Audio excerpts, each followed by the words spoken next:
Earlier, I visited with the executive director of the Oklahoma Pork Council about a name they're not so pleased with.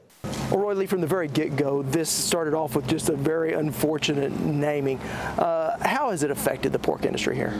Well, you're right. We have seen just the challenge that came with the industry being labeled, kind of this being called a swine flu instead of H1N1 flu, and kind of getting blamed for something that's totally outside of our control. And we keep telling folks that we've not found this virus in any of the hog herd in the United States, and that's very important for folks to remember, because that is one way we reinforce that the meat is safe and that you can continue to eat pork. I think few people realize that this is a $500 million industry here in Oklahoma. Sure. Receipts for sales of hogs in 2007, which is the latest annual numbers we've got available from Department of Ag, were a little over $550 million.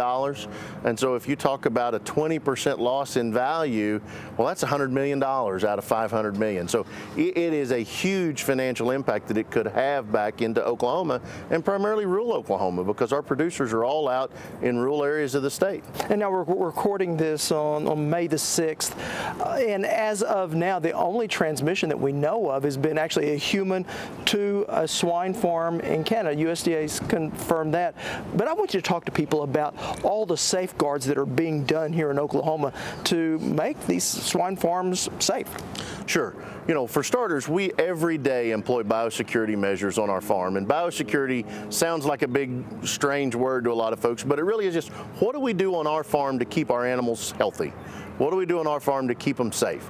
And a lot like you'd do at home, we encourage you, if you feel sick, to go to the doctor and get yourself checked out. If we see an animal that's not acting right, we start number one, we call the vet and have him come in and check that out immediately so that we can find out what may be wrong with that animal. We don't have this anywhere in the United States hog herd. The only case we know of in hogs anywhere in the world is in Canada, and that's a case where a worker on the farm was sick and gave the virus to the pigs.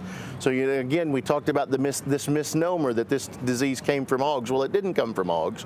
The only case we know of it in pigs, it came from humans to pigs. And so we want to be very cautious with our herd in that respect. That's one of the reasons why we limit the public's access to our farms. Well, it certainly sounds like an issue that not only has your attention, but the public's attention as well. Roy, thank you very much. Thank you.